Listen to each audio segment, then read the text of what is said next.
Maravilha. Maravilha. Bom, nosso entrevistado especial de hoje é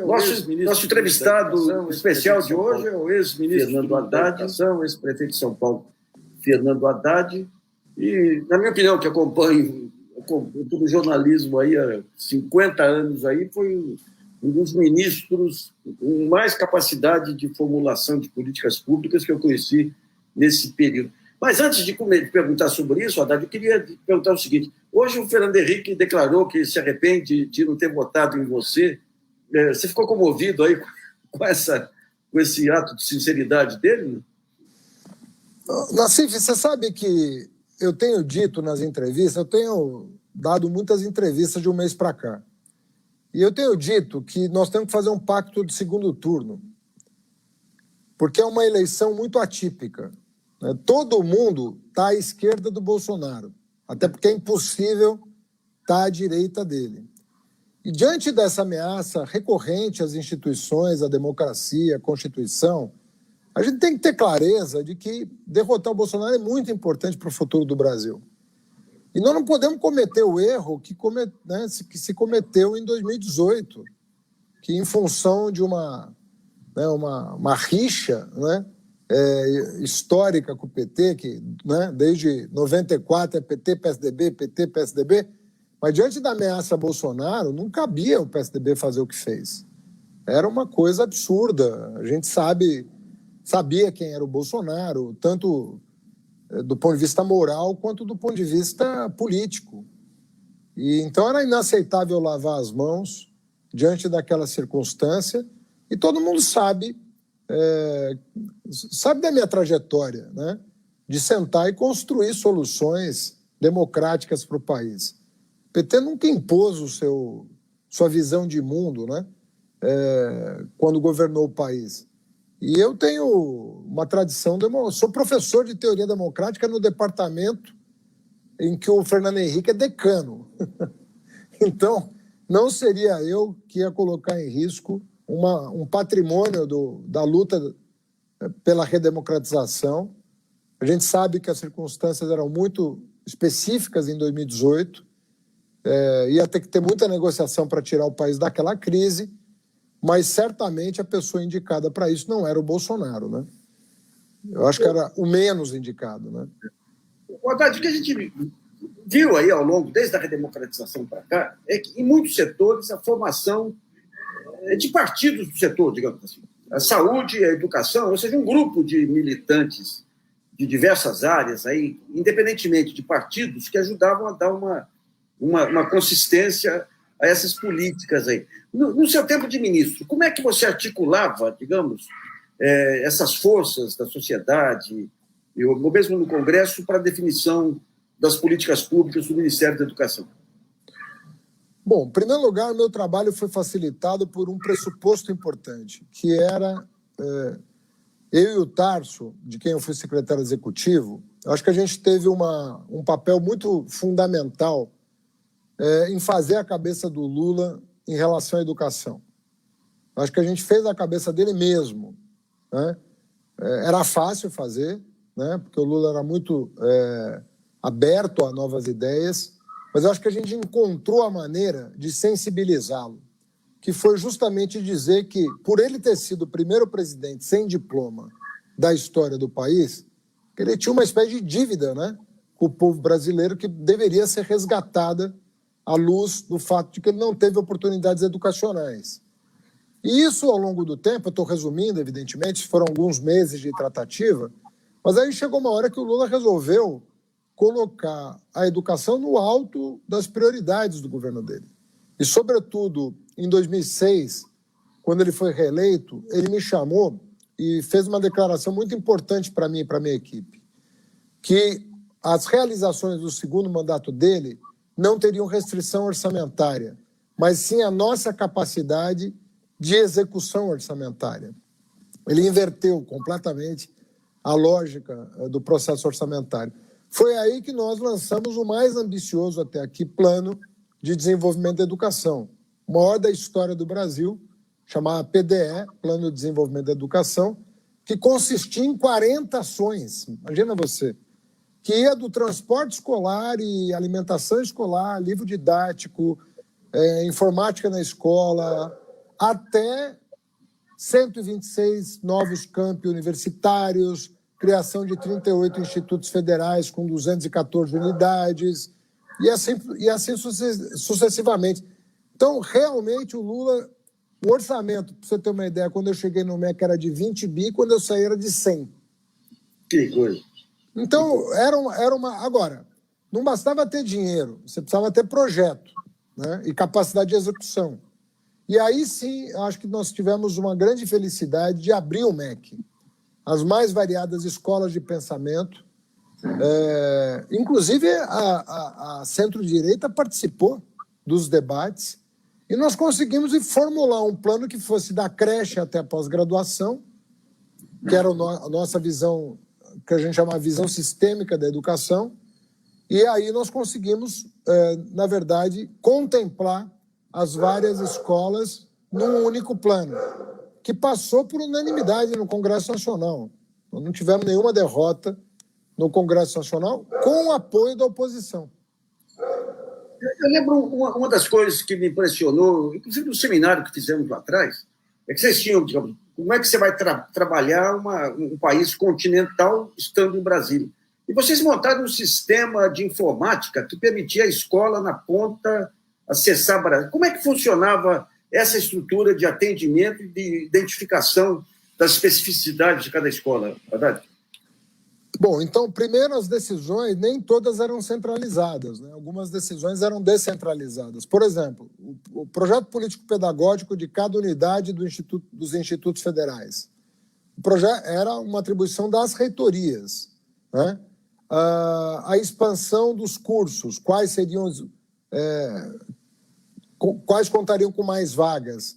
Agora, nós definíamos alguns princípios que tinham que ser necessariamente observados. Por exemplo, curso noturno era uma exigência do plano de expansão.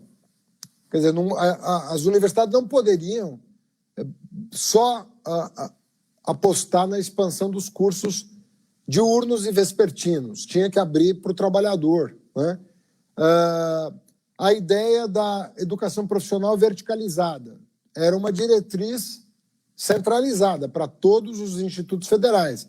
Mas como elas iam ser adotadas, aí era uma atribuição descentralizada. No caso dos municípios, a gente fez uma coisa muito parecida. A gente fazia um convênio com o prefeito, com uma série de especificações, mas muitas vezes a nossa parceria era com o diretor da escola, previsto no próprio convênio. Então, o diretor da escola, muitas vezes, recebia dinheiro, chamado de dinheiro direto na escola, e prestava contas no sistema do MEC. Então, nós criamos um sistema chamado CIMEC, que era justamente monitoramento e acompanhamento da execução orçamentária. E a gente fazia esse monitoramento com todas as escolas, com todos os municípios, com todas as universidades, né, numa única plataforma, onde eu, inclusive, não só executava o orçamento, como elaborava o plano plurianual, imagina você, e a peça orçamentária do ano seguinte. Olha. Ou seja, era uma maneira de não... A gente não desperdiçava um centavo, porque cada centavo era monitorado num painel de controle que ficava na minha sala, na sala do secretário executivo, e às vezes chegava um prefeito desavisado e dizia: olha, o MEC não está sendo parceiro.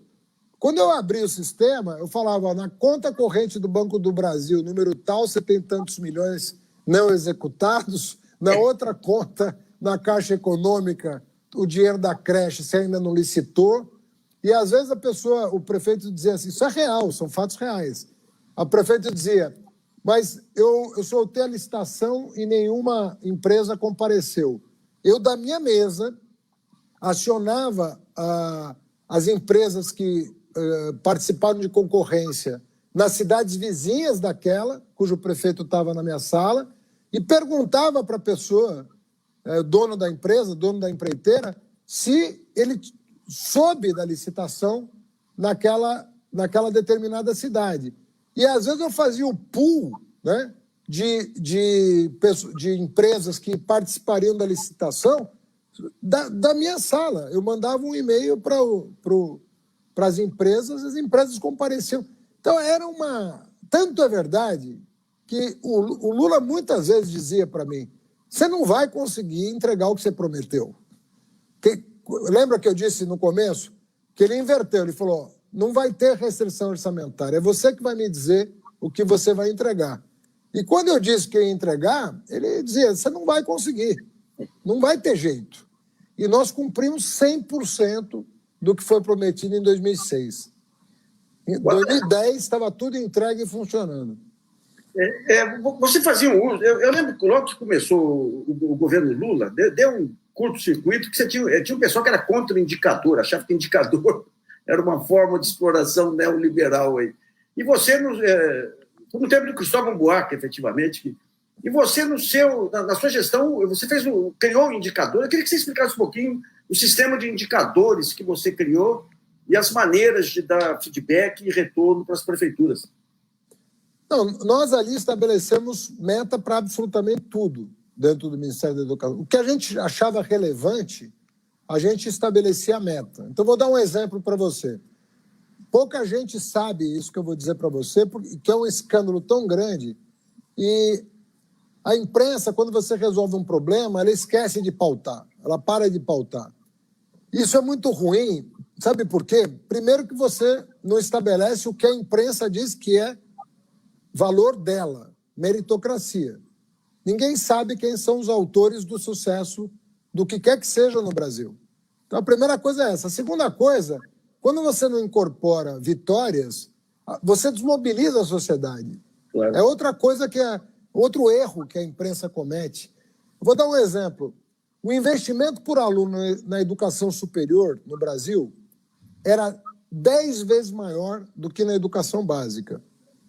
Quando a média do mundo desenvolvido é 3,5 vezes.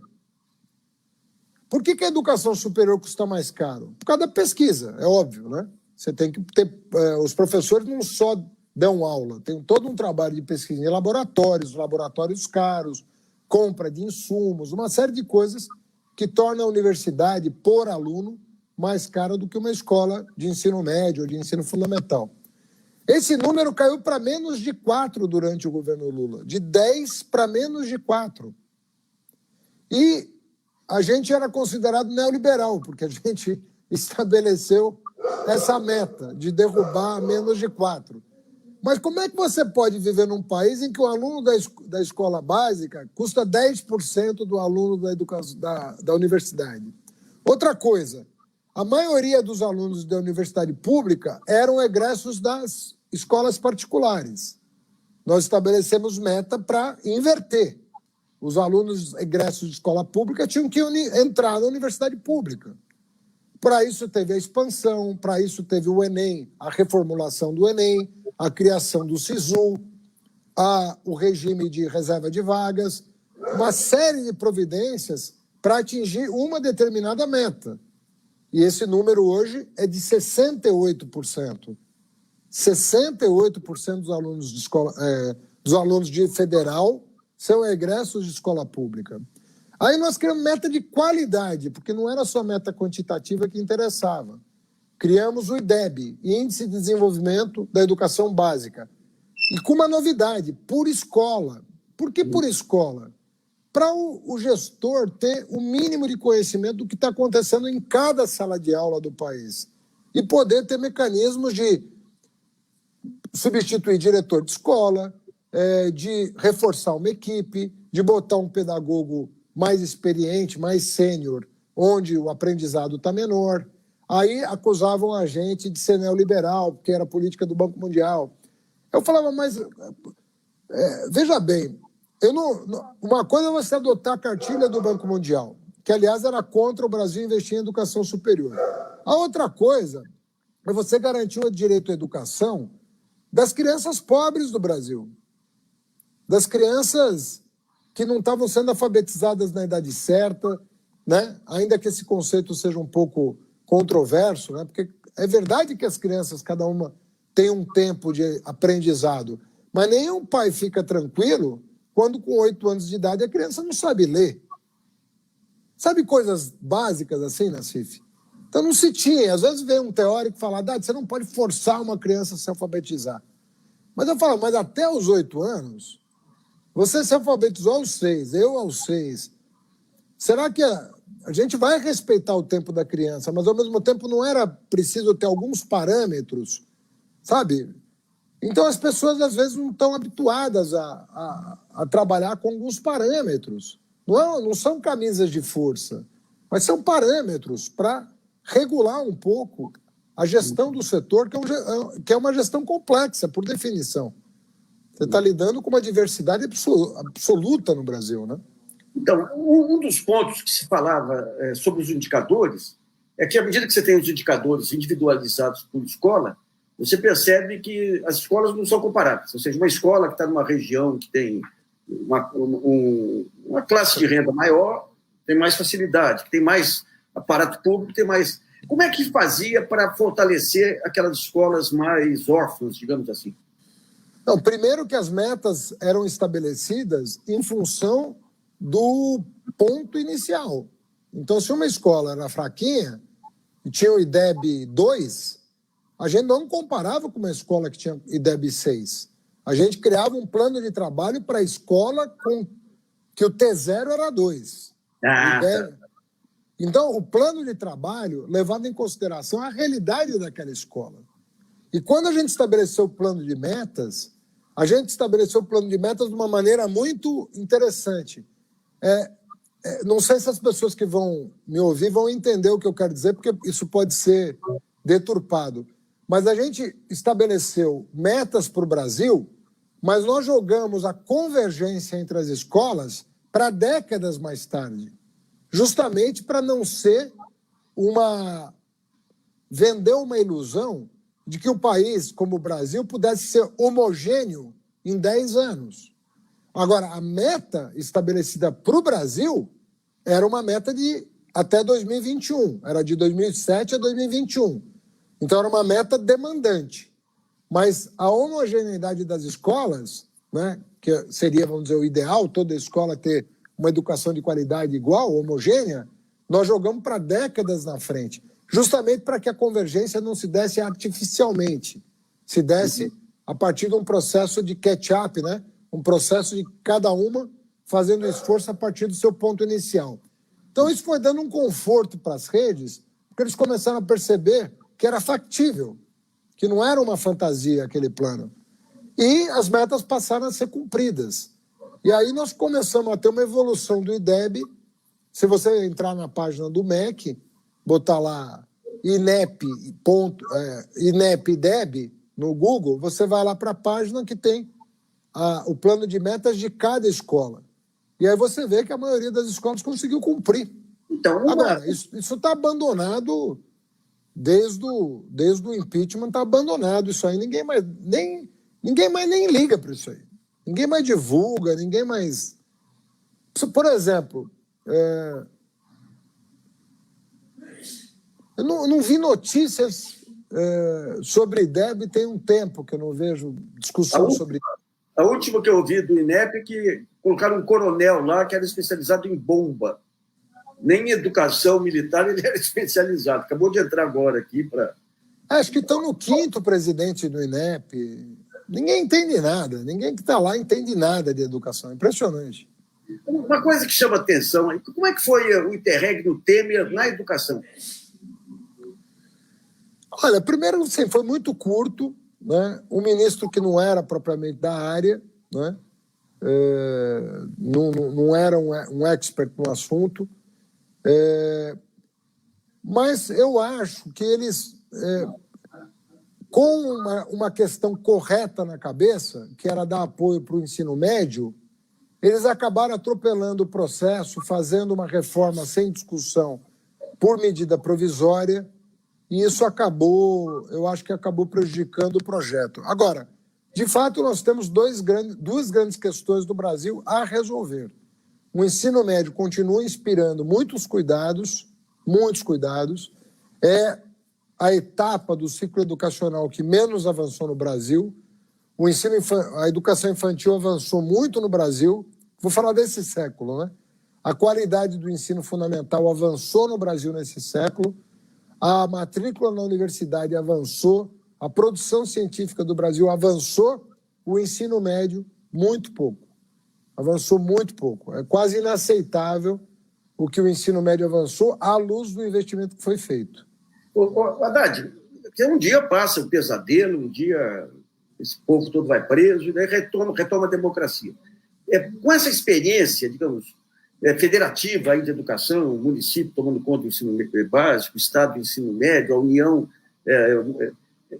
A maneira de articular o federalismo seria aquele modelo que vocês implantaram lá de definir regras básicas e formas de indução, ou se pudesse ter uma reforma mais ampla, você traria outros princípios de divisão de responsabilidade? Eu acho que dá para avançar. E estava previsto esse avanço, inclusive no Plano Nacional de Educação, que é uma lei abandonada pelo país. O Plano Nacional de Educação foi aprovado em 2014, né, por unanimidade. A Dilma sancionou sem um único veto, na íntegra, o plano, e também ninguém ouve falar do Plano Nacional de Educação. A imprensa não cobre.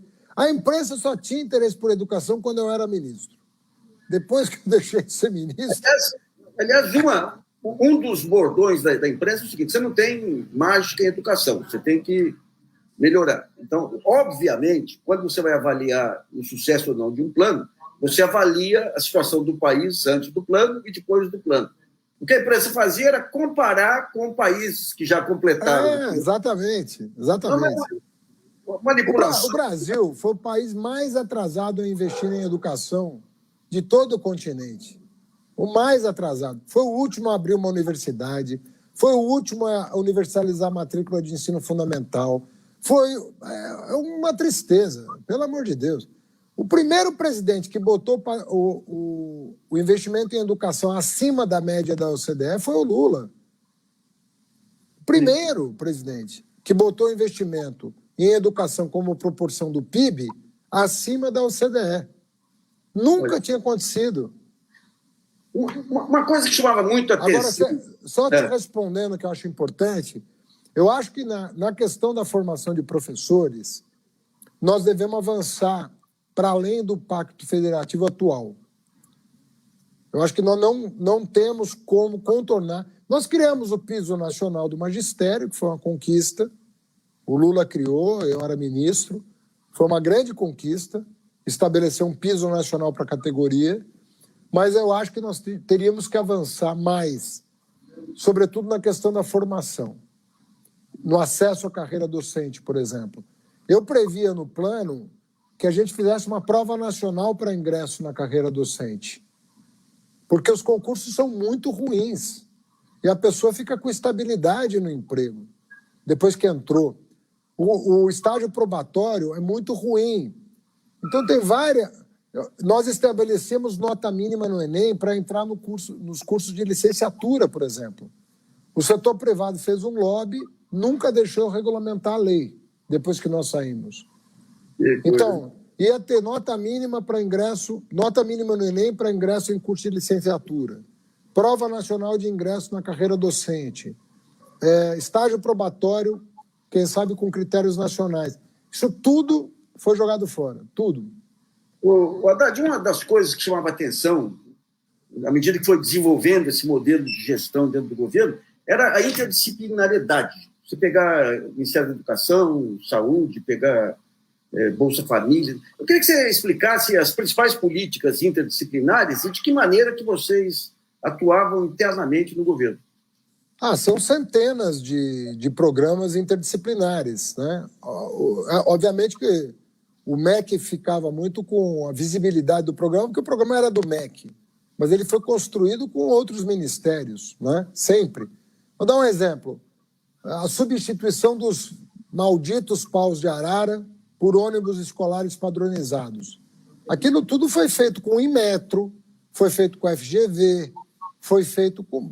Enfim, aquilo ali foi um empreendimento que, inclusive, gerou divisas para o Brasil, porque nós passamos a exportar aqueles ônibus e não apenas servir ao mercado interno. Nós geramos muito emprego em Caxias, no Rio Grande do Sul, se não me engano, Santa Catarina também tem a fábrica, não sei se é da Caio e aquela... Paraná ou Santa Catarina? Não, Caio é São Paulo. São Paulo? Santa Catarina é uma outra. Não tem, né? Acho que é Rio Grande do Sul e São Paulo, que tem as fabricantes de carroceria. Nós passamos a exportar ônibus escolares padronizados pelo Inmetro. Nós compramos 40 mil ônibus escolares. Nós criamos uma indústria de lanchas escolares para a região norte. Não existia isso. As meninas ficavam naquelas voadeiras, aquelas coisas precárias. Muitas meninas na região norte perdiam o escalpo, perdiam o couro cabeludo naqueles motorzinhos daquelas canoinhas que tinham. Uma desgrameira. Você pega, por exemplo, a EBSER, que foi uma estatal criada de gestão de hospitais universitários. Foi feito junto com o Ministério da Saúde. Né? Você pega o Valida, o Convalida, que é aquele exame nacional para validação de diplomas de médicos formados no exterior. Foi uma parceria com o Ministério da Saúde. Toda a agenda ambiental, de educação ambiental, foi feita com a Marina. A Marina era a ministra do Meio Ambiente. Nós temos toda uma agenda ambiental, de educação ambiental, com ela. Você pega na área da cultura, o contraturno, várias atividades foram feitas mediante convênio com as secretarias municipais e estaduais de cultura, por intermédio do Gil e do Juca Ferreira. Então, vou te dar um exemplo lindo. Nós descobrimos, com a Tereza Campelo, o número de crianças com deficiência que recebiam BPC, que é o benefício de prestação continuada, mas não frequentavam a escola. Nós fizemos um convênio com a Tereza, contratamos milhares de assistentes sociais para explicar para as famílias da criança com deficiência que se a criança fosse para a escola, ela não perderia o benefício. Matriculamos na CIF 400 mil crianças com deficiência que estavam enclausuradas nas suas casas, às vezes com paralisia cerebral, às vezes com uma deficiência menos severa, que permitia a criança aprender absolutamente tudo, né? Cegas, surdas, cadeirantes, que passaram a frequentar a escola. Eu estou falando de 400 mil crianças, não estou falando de... É muita gente. Mantiveram o BPC e passaram a frequentar escolas que eram adaptadas, com salas de recursos multifuncionais. Olha, passaria o dia aqui conversando sobre interdisciplinariedade com você. Então, uma coisa que me chamou a atenção na época, eu acompanhei depois... O Ciência Sem Fronteira foi feito todo com o Ministério de Ciência e Tecnologia, e por aí vai, não tem fim. Então, uma coisa que me chamou a atenção, eu acompanhei de perto aí, minha esposa aí foi uma das pioneiras dessa questão da educação inclusiva, a Eugênia, e ela me chamou a atenção para a grandiosidade do programa que vocês montaram. Agora, teve na campanha eleitoral de 2010, em Poços de Caldas, que um sujeito da PAI, ligado ao Serra lá, acusou o Ministério de tirar dinheiro das APAES, o que era uma enorme mentira. E a candidata não sabia disso. Não foi o Eduardo Barbosa, não? Algum seguidor dele. Foi algum seguidor dele lá. Mas o que chamou a atenção... Na verdade, olha o que aconteceu na CIF. O Fundef, da época dos tucanos, não contemplava as APAES para repartição de recursos. A primeira vez que as APAES mesmo, né, aquelas que não cobram, as primeiras vezes que as APAES foram consideradas estabelecimentos públicos foi com a criação do Fundeb. E aí, a única exigência que nós fazíamos é que as APAES atendessem a criança no contraturno, para que a criança tivesse a experiência de se socializar numa sala de aula regular. Então, é exatamente o contrário. O primeiro presidente que, via Fundeb, repassou recursos para a APAE foi justamente o Lula. Então, e daí isso chamava atenção, porque de repente vem essa bandeira que vocês estavam tirando dinheiro, eu falava, gente, mas como é que pode não ter respostas? E quando veio o Plano Nacional de Educação, que tinha uma meta de educação inclusiva, o próprio governo tentou alterar para abrir um espaço para as APAES, aí, em detrimento da educação inclusiva. Havia dificuldade internamente para que essas ideias, esses avanços sociais, fossem comprados por todo o governo? Não, havia, às vezes, uma ou outra discussão sobre isso, mas tanto o Lula quanto a Dilma nunca piscaram. Sempre foram absolutamente os dois, definitivamente, a favor da inclusão. Veja que a inclusão, ela não é, isso que é preciso explicar para as pessoas. A educação inclusiva, ela não é contraditória com atendimento especializado num segundo turno, por exemplo. Ao contrário, muitas crianças precisam de tratamento especializado, de atendimento especializado. Muitas crianças. Então, o governo passou a atender a chamada dupla matrícula. A dupla matrícula é exatamente isso. Você ficava meio período numa sala regular, com as outras crianças. Inclusive, eu falei para o Eduardo Barbosa uma vez, dei um argumento para ele que eu senti que calou fundo na alma dele. Eu falei, você não tem o direito de proibir uma criança sem deficiência de conviver com uma criança com deficiência. Claro. Porque faz parte da formação do cidadão saber o que é o mundo, conhecer o mundo. Como é que uma criança vai se formar sem saber que existe uma criança cega, que existe uma criança surda, que existe uma criança cadeirante? Como é que ela vai aprender a respeitar a diferença se ela não souber que a diferença existe e precisa ser respeitada? Então, faz parte da formação do caráter da pessoa. Você sentar na sala de aula com o negro, com o cadeirante, com a mulher, faz parte de você conhecer o mundo. E isso foi o único argumento que eu vi que chamou a atenção dele. Eu falei, como é que você vai formar um cidadão que não sabe o que é o mundo, não sabe o que é a vida? Né? Verdade. No Ministério, na Prefeitura, vocês fizeram um conjunto de políticas aí beneficiando vulneráveis, LBTG, cidadão de rua, e eram objetos de críticas permanentes. Essas críticas, na sua opinião, eram meramente porque o PSDB não tinha mais bandeiras e precisava combater qualquer coisa que viesse do inimigo, digamos assim, ou a sociedade brasileira, ela é efetivamente, chamadas elites, aí ficaram insensíveis a qualquer forma de solidariedade. Como é que é a sua avaliação desse tiroteio que você foi submetido aí nesse período todo? Olha, eu acho que o PSDB, diante da dificuldade de derrotar o PT, começou a olhar para um setor da sociedade que não se via representado pelas forças democráticas tradicionais e que acabaram encontrando um canal de comunicação no bolsonarismo. Esses 20%, eu não acho que o Bolsonaro tem 30% de apoio de pessoas que acreditam nas bandeiras dele. Não acho isso. Eu acho que muita gente, parte desses 30% ainda estão com ele porque recebeu o auxílio emergencial, porque acha que ele é uma figura meio bonachona do povo. Mas assim, ele tem um núcleo duro que deve estar entre 15% e 20%. Esse núcleo duro pensa como ele. Aí é diferente. Eu acho que o PSDB sentia que ele poderia capturar uma parte desse público indo para um fundamentalismo, vamos dizer, que começou em 2010. Com Serra. Com Serra.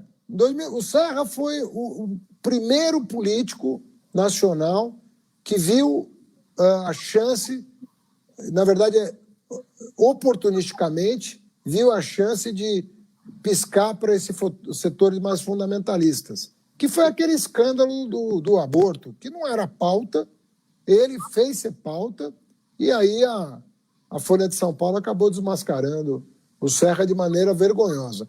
Mas, assim, começou ali. Mas em 2012 eu já enfrentei isso. O pessoal fala que o Bolsonaro inventou o kit gay. O kit gay foi inventado pelo PSDB. Não foi inventado pelo Bolsonaro. A ideia de que existia uma intenção de criança de 6 anos, aquilo tudo não foi inventado pelo Bolsonaro. O Bolsonaro pegou carona nisso. Ah, você pega o entorno do Serra ali, que é o Aloysio Nunes, Roberto Freire, Raul Jungmann, era política de destruição em todos os níveis ativamente, né? Não tinha pensamento em Brasil, em qualquer coisa de crítica. Eu acho que chegou um momento em que bateu o desespero e eles perderam o pudor. Eles falaram assim, nós não ganhar. Nós não ganhar mais do PT. O PT vai governar. E aí bateu o desespero. E esse desespero, a culminância do desespero foi o Aécio em 2014, que tomou a decisão de jogar o Brasil na maior crise institucional da sua história, ao não reconhecer o resultado eleitoral e fazer aliança com o Temer e com o Eduardo Cunha em torno das pautas bomba e da desestabilização do segundo governo Dilma, que não aconteceu. Efetivamente, não houve segundo governo Dilma. O pessoal fala, mas o segundo governo Dilma foi um desastre. Eu falei, não houve segundo governo Dilma. O que houve foi uma sabotagem ao país que nos trouxe até aqui. São 7 anos já de catástrofe, né? Que coisa, que coisa. Haddad, agora vendo, digamos, o que ocorreu nesse período e a reconstrução da democracia, eu queria que você analisasse primeiro essa questão do antipetismo, até que ponto que isso vai ser um empecilho, e a questão da justiça também, que hoje virou um ponto de conservadorismo e de perseguição política muito pesado. Hein? Como é que você vê maneiras assim de passar por essas etapas e, em bom senso, voltar às forças de centro-esquerda, centro-direita, aí, mas dentro de um pacto de redemocratização? Então, eu já dizia isso quando te falei que tem que ter um pacto de segundo turno. Né? Tem que ter um pacto. E está começando a acontecer esse pacto. Quando o Rodrigo Maia fala, votaria no Haddad hoje, quando o Fernando Henrique fala a sua maneira, né? Sinto um mal-estar por não ter votado contra o Bolsonaro. É um jeito hiperbólico, né, de falar o que o Rodrigo Maia falou de maneira taxativa. Mas cada um tem o seu jeito de dizer as coisas. Mas vai se criando a consciência de que nós não podíamos ter feito, né? Não podiam ter feito o que fizeram em 2018. Eles não podiam ter feito o que fizeram. E não foi por falta de mão estendida. E assim, essas pessoas todas que declararam voto no Bolsonaro, inclusive 3 governadores do PDT, 3 candidatos a governador do PDT, também declararam voto no Bolsonaro, as pessoas esquecem. Mas o Amazonino Mendes era candidato do PDT ao governo do Amazonas. Né? O Carlos Eduardo era candidato do PDT ao governo do Rio Grande do Norte. Né? O Odilon era um candidato do PDT, se eu não me engano, não sei se era Mato Grosso do Norte ou Mato Grosso do Sul. Ou seja, eram candidatos do PDT e declararam o voto do Bolsonaro. Se a gente não fizer um pacto, é o seguinte, olha, não tem veto aos democratas. Né? Os democratas têm que ter como princípio que vale a regra do jogo. Né? Se fizer um pacto pela democracia de segundo turno, eu não acredito que o erro de 2018 seja cometido de novo. Agora, se não fizer, o risco é grande. E não é só para o PT, como dizem na CIFI. As pessoas estão equivocadas e não sabem fazer leitura de rua. Eu tenho falado da extrema-direita, eu fui o primeiro analista político desse país que, em 2016, falou a extrema-direita tem uma chance no Brasil. 2016. Me chamaram de maluco, disseram, imagina, você está louco, o Bolsonaro é uma piada. Em 2017, escrevi um artigo na Piauí. Falei, inventaram o Bolsonaro. O Bolsonaro está inventado. Nós temos risco para o ano que vem. Também ninguém deu bola. Isso é bobagem. E aconteceu. Essa que é a verdade. Agora, tem gente que acha o seguinte, não, só perdeu porque estava o PT no segundo turno. Se não for o PT para o segundo turno, o Bolsonaro perde. Ledo engano. Não é verdade isso. Eu estou para te dizer que se for um Mauricinho para o segundo turno, uma boa parte do povão não vai acompanhar para derrotar o Bolsonaro. Não vai derrotar o Bolsonaro. Uma parte do povão vai preferir Bolsonaro do que votar num sujeito que ele não consegue enxergar compromisso social, que ele não consegue enxergar vínculo com o povo. Então, é mentira isso. Inclusive, aquele instituto de pesquisa que mais acertou o ano passado as eleições, chama Atlas, deu uma simulação de segundo turno dizendo que quem tem mais chance de derrotar o Bolsonaro no segundo turno é Lula e eu, e quem tem menos chance é Huck e Dória. Então, esse pessoal é melhor fazer conta, porque eles não sabem fazer conta. Eles acharam que iam destruir o PT e acabaram se autodestruindo. Mas Gonçalo, outro dia eu vi uma declaração do jornal de um empresário em off aí. Ele fala, na próxima eleição, entre o Bolsonaro e o demônio, eu sou capaz de votar no demônio. Foi uma loucura. É que ele votou no demônio. Não, mas na imagem dele, o PT é o demônio e o Bolsonaro... Mas é que ele o que ele não sabe é que ele já votou no demônio. É esse o ponto. Em 2018.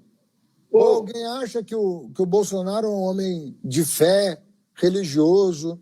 Um assassino. É uma gozação querer pintar o Bolsonaro de um homem de fé.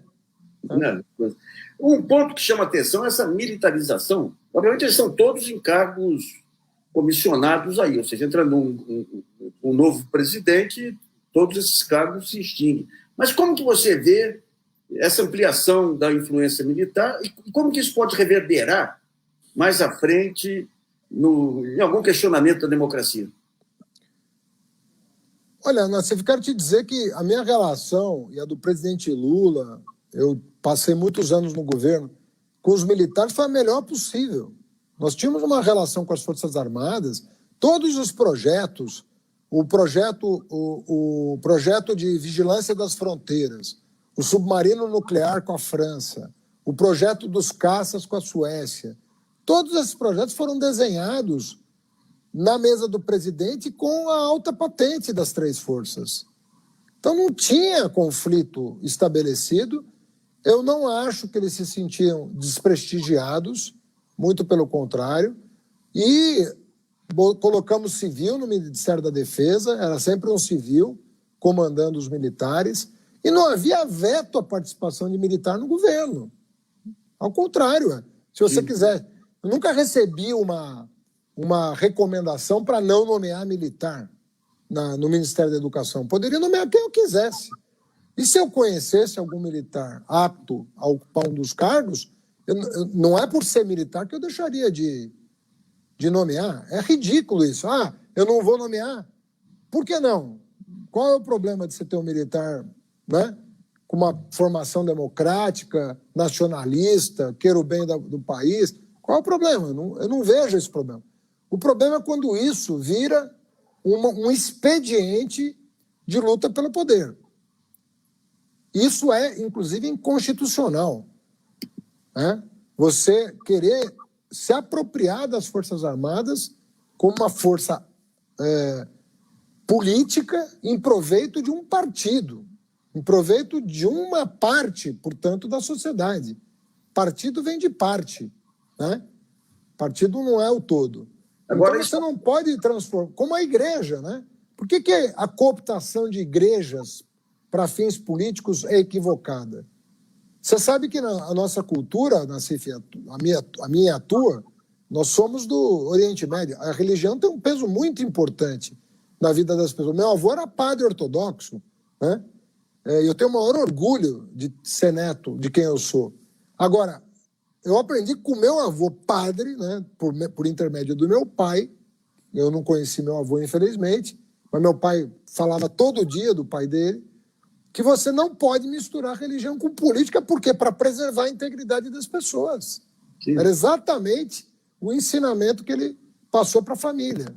E ele veio para o Brasil, mandou a família para o Brasil, justamente porque no Líbano estava começando a haver a confusão entre a luta pelo poder e a religião.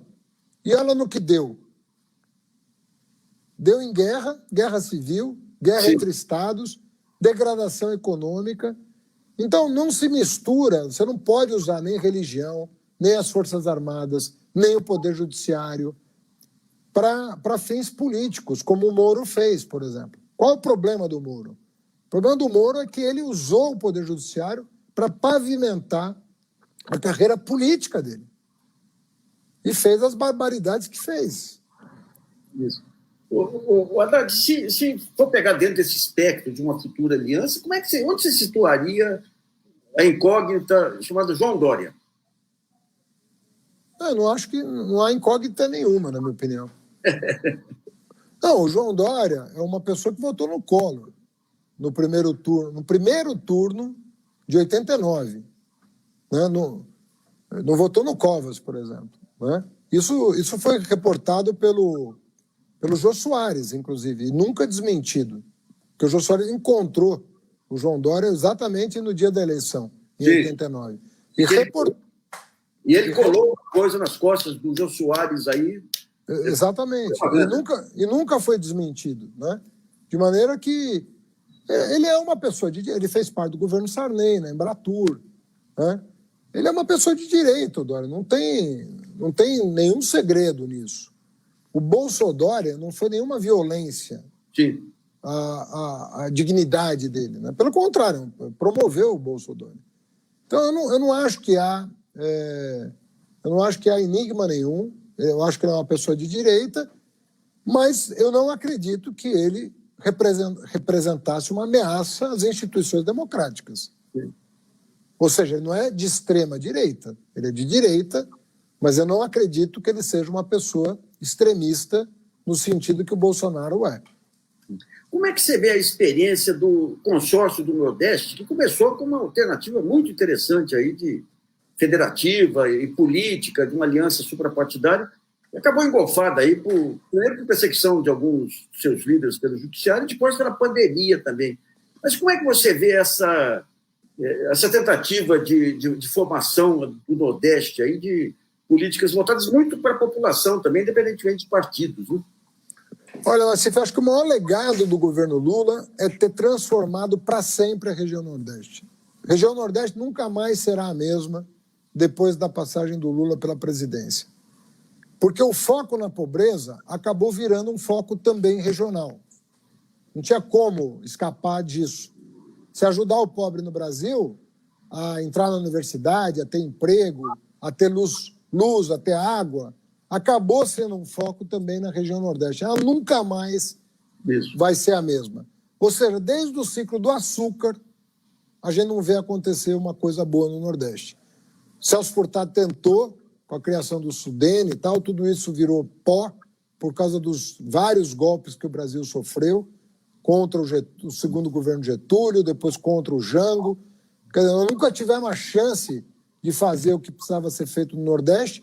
O Lula foi o primeiro que aproveitou as circunstâncias favoráveis e fez um enxoval para o Nordeste, que mudou a região. Na esteira dessa transformação, Fundeb, Bolsa Família, Luz para Todos, Transposição, Norte e Sul, o que você quiser, na esteira disso tudo, veio a melhor safra de governadores da história do Nordeste, que culminou com a eleição da Fátima Bezerra, que derrotou a última das oligarquias nordestinas resistentes aos ventos novos na última eleição.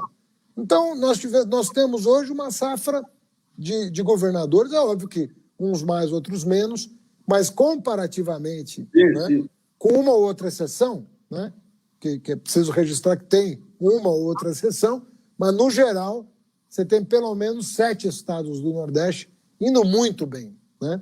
Você sabe que eu, uma vez, entrevistei, conversando com o governador do Nordeste, eu falei, vem cá, como que ocorreu essa mudança geracional dos coronéis, as famílias de coronéis desapareceram? Eu falei, vou te falar uma coisa que parece milagre, aquele programa de cisternas. Ele falou, o programa de cisternas deu autonomia de água para o cara do campo. Aquilo lá acabou com o maior fator de coerção dos coronéis sobre a população, que era o controle da água. Que coisa... Nós estamos no mundo do Vitor Nunes Leal ainda. Sim. Né? Nós estamos no mundo dele ainda, né? Mas eu discordo só de colocar numa bala de prata a solução do problema. Eu acho que foi um grande enxoval que passou por Luz para Todos, que passou por Cisterna, que passou por Instituto Federal em todo o interior, que passou por universidades no interior, que passou por transposição, que passou por muita coisa. E aquilo tudo, Fundeb põe mais dinheiro no Nordeste do que o Bolsa Família. A Tânia Bacelar, a maior especialista em Nordeste... A Tânia sabe tudo. Sabe tudo. Ela falava lá atrás, não foi nem Bolsa Família, nem salário mínimo da Previdência, os maiores fatores, foram importantes também. Foi a expansão dos campos universitários e dos institutos federais, que deu outra dinâmica para os municípios do interior. Eu acho que o Nordeste vive uma... E essa... Você tem hoje, você que gosta muito de gestão, você se impressiona, se você pegar o que o Rui Costa está fazendo na Bahia de melhor, o que o Camilo está fazendo na Bahia, no Ceará de melhor, o que o Wellington está fazendo no Piauí do melhor, e pegar o que cada governador está fazendo de melhor, você tem um programa nacional montado para atuar a partir de 2023. Montado. Inclusive algo que eles estão segurando, a informação, que eu peguei no comecinho lá, que é a montagem de grandes projetos interestaduais que foram oferecer para a Europa e para a China e intermunicipais também. Tem um programa, por exemplo, do Rui Costa, que eu adoro, que são as policlínicas, que ele consorcia os municípios de uma determinada região, o Estado entra com 40% do custeio e os municípios rateiam 60%. E ele mantém uma policlínica que faz tudo. Faz exame, faz cirurgia, faz atendimento especializado, faz tudo. E são grandes equipamentos, são equipamentos de 25 milhões de reais aproximadamente, e você tem tudo ali numa região. Você define o município sede, mas todos os outros têm transporte, tem para acomodar a população. Mas muita coisa está acontecendo. Na área de segurança, o que o Wellington está fazendo, não preciso dizer o que o Camilo fez na área da educação, né? O Pernambuco também. Pernambuco fez um trabalho no ensino médio notável. Sim. No ensino médio. É interessante os paralelos que se faz. O Brasil, nos anos 20, totalmente perdido pela República Velha, pela República do Café com Leite, e os ventos vêm do Sul, lá, com aquele positivismo lá que muda a face do país. E agora o país inteiro amarrado nessa maluquice, nessa loucura, nesse esvaziamento de ideias do São Paulo, Rio, Brasília, e de repente o Nordeste começa a explodir com esses ventos de inovação. É um país fantástico, não é verdade? Eu estou falando agora, perguntando para o acadêmico, essa capacidade de reinvenção do Brasil é a alma brasileira. Né? Eu acho. Agora, nós precisamos tomar uma... Eu acho que com tudo que o Brasil viveu, como o Brasil já experimentou de tudo, eu acho que chegou a hora de um salto de qualidade. Eu acho que a gente tem agora que realmente a inteligência brasileira tem que ser mobilizada em proveito de um projeto para valer, um projeto audacioso, ambicioso, que tenha inserção internacional, que leve em consideração a geopolítica mundial, o potencial regional da América do Sul. Eu acho que precisa de uma coisa realmente ousada, viu, Nassif? Eu acho que a gente... Mas uma coisa que chama muita atenção, que para mim foi os melhores modelos de política, de inserção do Brasil no mundo, acabou não evoluindo, mas chamadas indústrias de bem-estar, que ocorreu na saúde com política de desenvolvimento produtivo. A ideia é o que é? Você tem que atender a demanda da população. O foco de todo o trabalho é a demanda da população. Isso gera um conjunto de know-hows, de tecnologias, que você pode exportar para outros países emergentes baleia. E a educação, eu acho que é o caminho natural aí, porque eu lembro as salas que vocês desenvolveram para educação inclusiva, você falou dos ônibus, falou de equipamento, ou seja, essa ideia das indústrias de bem-estar, aí eu acho que podia ser o foco de uma nova etapa, né? Mas você já imaginou o potencial do 5G para a educação? Pô. Você acha que o ministro atual, ou quem passou por lá no governo Bolsonaro, tem ideia do que nós estamos falando? Nada. Não tem nem ideia do que é essa tecnologia, do que ela pode trazer, de como deve ser o edital. O edital pode conter obrigações, por exemplo, ligadas à recuperação da educação pós-Covid. Tem uma série de coisas que estão disponíveis e que eu tenho certeza que não está no radar do governo. Aliás, é difícil saber o que está no radar desse governo, em termos de inovação. Né? A única coisa que está é a tentativa de golpe se ameaçar perder a eleição em 2022, que é nítido isso aí. Né? É nítido. É constrangimento permanente à sociedade e a inteligência instalada. Né? É isso aí. O Brasil é uma potência regional em produção científica. Na CIF, a gente produz 50% de toda a produção latino-americana. 50% da produção latino-americana científica é brasileira. Com uma participação das mulheres incrível na produção científica nacional, que só aumenta a cada ano. Agora, com a presença do negro na universidade, que começa a ascender em mestrado, doutorado, docência. Rapaz, nós temos tudo, sempre tivemos. Nós só não temos uma elite aqui digna do país. O resto, nós temos tudo. Essa reconstrução que vai ser central aí. Eu queria agradecer muito aqui as colaborações do Eduardo, do Jeter Miranda, do Messias. Vai ter duas do Messias aqui. E essa reconstrução agora, vocês estão pensando, tem esses grupos, vamos tentar despersonalizando, mas, por exemplo, quando você pega educação, você tem grupos aí ligados a ONGs empresariais, a sindicatos de... Uma coisa que me chamou muito a atenção lá atrás foi depois de uma dessas conferências nacionais, eu fiz um Brasilianas e trouxe o pessoal do Todos pela Educação, o pessoal do sindicato dos professores, da Secretaria de Educação, e havia um consenso muito interessante, e que é o seguinte: você tem que dar salário, todas as condições de trabalho para laboratórios e tudo. Dadas essas condições, tem que ter indicadores e metas, que é a síntese. Você acredita que, daqui para frente, independentemente das composições políticas, esses grupos intersetoriais, ou de vários setores, podem começar a se reunir? O que seria capaz de polarizar para começar a criar diagnósticos que fossem adotados pelo próximo governo que fosse eleito? Olha, se eu resgataria o Plano Nacional de Educação, porque ali foi 100% do Congresso votando a favor. Não foi unânime, não teve um veto da presidente Dilma. Então, por que não recuperar aquele documento, né, que já está expirando, né? E, obviamente, que o Bolsonaro não vai fazer nada com ele até 2022, e em 2024 ele expira, que ele é de 10 anos. Por que o próximo governo já não entra com um documento com esse consenso pré-estabelecido? Já entra com uma coisa... Eu diria para você que todos os democratas, mais 90% dos candidatos assinariam um documento com um rol de iniciativas importantes em relação a professores, professoras, a infraestrutura das escolas, a indicadores de qualidade. Eu não vejo dificuldade em construir isso. Não foi difícil construir o PDE. Quando eu construí o PDE em 2006, eu construí conversando com todo mundo.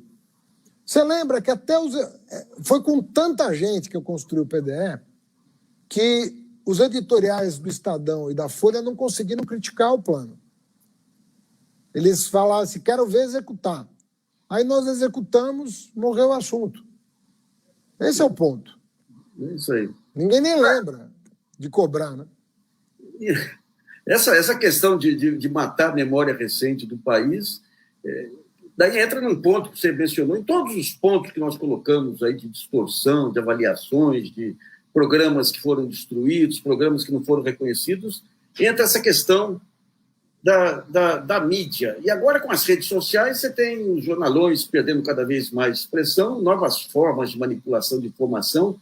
Como é que se trabalha esse ponto, que foi um ponto que sempre foi negligenciado pelo PT também, da comunicação, né? Como é que se trabalha daqui para adiante, Haddad?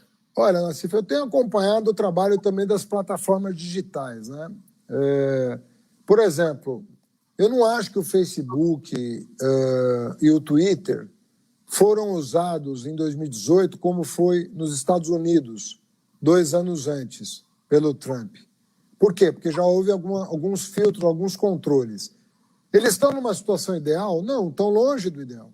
Agora mesmo saiu uma matéria na Folha de São Paulo, da Patrícia Campos Melo, que é uma repórter premiada, mostrando como o Facebook trata o Bolsonaro de maneira diferenciada. Não pune as publicações mentirosas que ele faz. E comparando com outras mensagens similares do resto do mundo, constatou que tem 2 pesos e 2 medidas. O Bolsonaro está sendo poupado pelo Facebook. Isso deveria, inclusive, acarretar uma ação contra o Facebook para aplicar no Brasil o seu protocolo internacional. Por que no Brasil pode mentir sobre cloroquina, sobre máscara, sobre vacina? Aqui o presidente da República pode mentir pelo Facebook, mas na Nova Zelândia não pode, na França. Como é que é isso? Entendeu? O GGN levantou isso aí tempos atrás aí, e tem várias matérias que... Eu acompanho também, por dever de ofício, eu acompanho as mudanças que o WhatsApp está fazendo. Se o WhatsApp tivesse adotado as medidas que adotou em 2020 e em 2018, eu diria para você que o Bolsonaro não ganharia a eleição. Então, mas em relação ao Facebook, o Facebook tem um think tank americano, que é um centro de lobby que junta funcionários do Estado Profundo americano com o que tem de pior mundialmente, que é o chamado Atlantic Council, que tinha como membro do conselho procuradores gerais, aquele deslumbrado do Janot e tudo, e é um sujeito especificamente para lobby do chamado Estado Profundo. Quando houve aquele episódio da Rússia nas eleições, foi a primeira vez que colocaram o Facebook de joelhos. O Google já é uma empresa muito mais antenada com essas coisas, mas colocaram o Facebook de joelho. Ele teve que ir lá no Congresso e deram uma prensa no Zuckerberg. E daí ele procura o Atlantic Council para orientar como que deveriam ser as políticas de filtro deles. Então, esse ponto da Patrícia mostra claramente que essa aposta desse Estado Profundo americano aí, que é um outro ponto que é pouco analisado também, as influências americanas e tudo aqui em Bolsonaro, mas é claramente uma confirmação desse jogo geopolítico aí em cima do Brasil aí. E agora eles estão migrando, os bolsominions estão migrando para o Telegram, porque o Telegram não tem nenhum filtro similar ao que tem hoje o WhatsApp.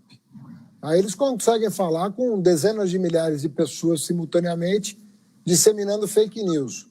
E uma das características, né, de pessoas muito crédulas é embarcar em qualquer mentira. E não tem o controle da fonte.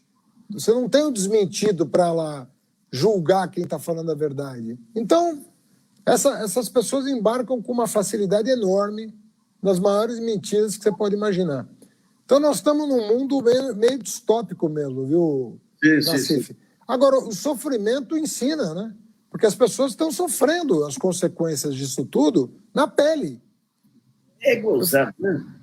Lá atrás... Vai ser pedagógico, entendeu? Vai acabar sendo pedagógico isso. Lá atrás foi a Segunda Guerra para ensinar. E agora, talvez a gente não precise de guerra. Talvez essa guerra contra a doença aí possa ter um sentido pedagógico aí, né? Não, infelizmente, se você pegar a história dos povos, né? Pega a história da França no século XIX. É um negócio, você fala, isso aqui não pode terminar bem, né? A impressão que dava é de que a França não ia terminar bem o século XIX. E é o que é hoje, porque viveu na pele quantas atrocidades foram cometidas, né? Você teve restauração, você teve Primeiro Império, você teve Segundo Império, você teve Primeira República, Segunda República, Terceira República, Quarta República, teve ocupação nazista, teve a Quinta República. É um povo que lutou muito para chegar onde chegou. Haddad, muito obrigado aqui por sua entrevista aqui nesse sábado. E até estou convidando, já convidei você, que você é um amante do violão. Estou convidando aí os amigos, que amanhã às 15h na Domingueira.